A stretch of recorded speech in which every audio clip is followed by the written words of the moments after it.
जय Nepal Congress season.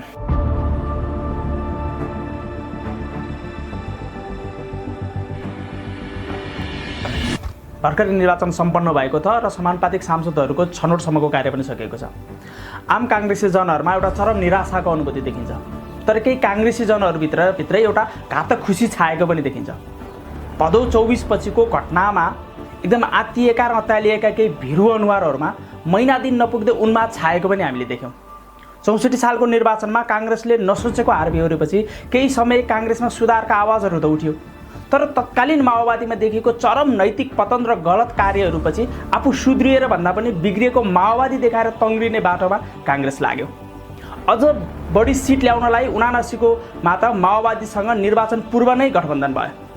अहिले पनि नयाँ केटी आएका छन्, केही समयपछि आफै बिग्रन्छन् र हामी उठ्नेछौँ भन्ने मनोविज्ञानले आम कांग्रेसी जनमा डेरा जमाएको जस्तो देखिन्छ। 64 सालपछि माओवादी बिग्रिएर कांग्रेस बलियो बन्छ भन्ने सोच्नुभन्दा पनि आफू राम्रो बनेर र देशलाई सबल बनाएर कांग्रेस बलियो बनाउँछौँ भन्ने सोचेको भए सोच्नुहोस् त कांग्रेस कसरी चल्थ्यो होला। एउटा उदाहरण लिन सक्छौँ। एउटै क्याम्पसमा एउटा युवकको 20औं वर्षको जवानी खेर फालेका होइनौँ र हामीले। 2079 को निर्वाचनमा केही सङ्केतहरू जनताले दिएका थिए कि अब के हुन्छ देशमा भनेर। हामीले त्यो सङ्केतहरूलाई बुझ्न सकेनौँ र पुरानो चल्ने तरिकामा यति धेरै रमायौँ कि जीवनका विभिन्न कालखण्डमा धेरै पटक चरम नैतिक पतन गरेका व्यक्तिहरूले समाजमा भ्रम छर्न सक्षम हुँदा पनि हाम्रो नेतृत्व आफ्नै संरचनामा रोमलिरह्यो। हाम्रो नेतृत्व पङ्क्तिले आफू चल्ने तरिकामा कहिले पनि पुनर्विचार गरेन। जसले नयाँ तरिका र नयाँ सोच राखेको थियो त्यसले नेतृत्व गर्नै पाएन।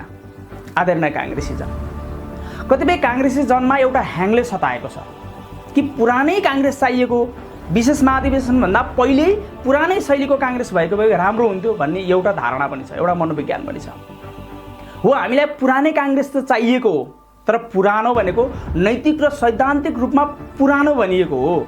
बीपी कोइराला जस्तो दूरदर्शिता, गणेश मानको जस्तो त्याग चाहिएको हो, कृष्णप्रसाद भट्टराईको जस्तो इमान्दारिता, गिरिजाबाबुको जस्तो ऐतिहासिक अडान चाहिएको हो।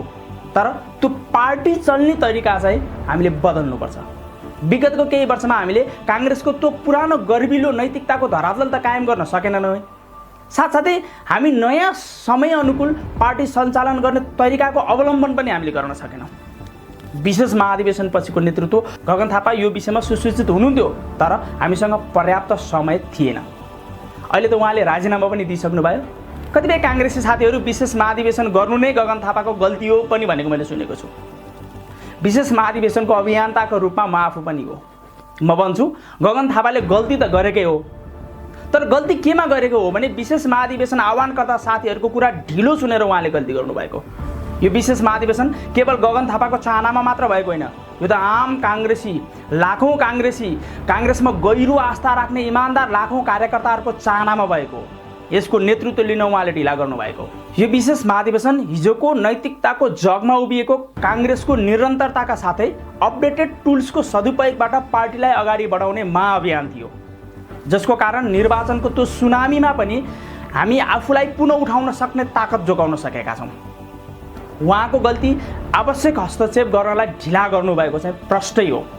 म आजको दिनमा प्रष्ट छु कि उहाँले राजीनामा दिनुहुन्न थियो, किनकि न उहाँको गल्तीको कारण आजको निर्वाचनको परिणाम आएको, न उहाँभन्दा अर्को कुनै नेतृत्वले आजको स्थितिबाट कांग्रेसलाई अगाडि बढाउन सक्छ।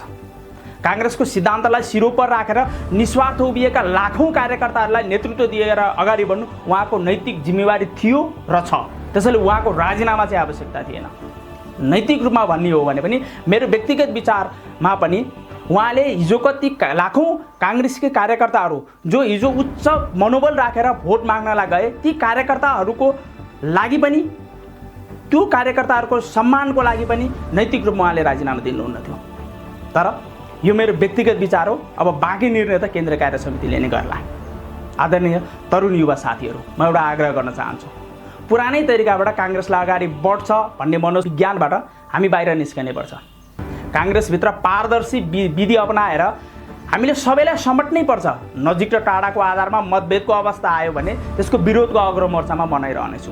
कांग्रेसलाई नैतिकवान, चरित्रवान बनाउने कुरामा हामी सबै अगाडि बढौँ, तर कांग्रेसलाई ब्याक गियरमा लैजाने छुट न नयाँलाई छ न पुराना कसैलाई छ। म केन्द्रीय कार्य समितिको निर्णयको पर्खाइमा छु। जय नेपाल।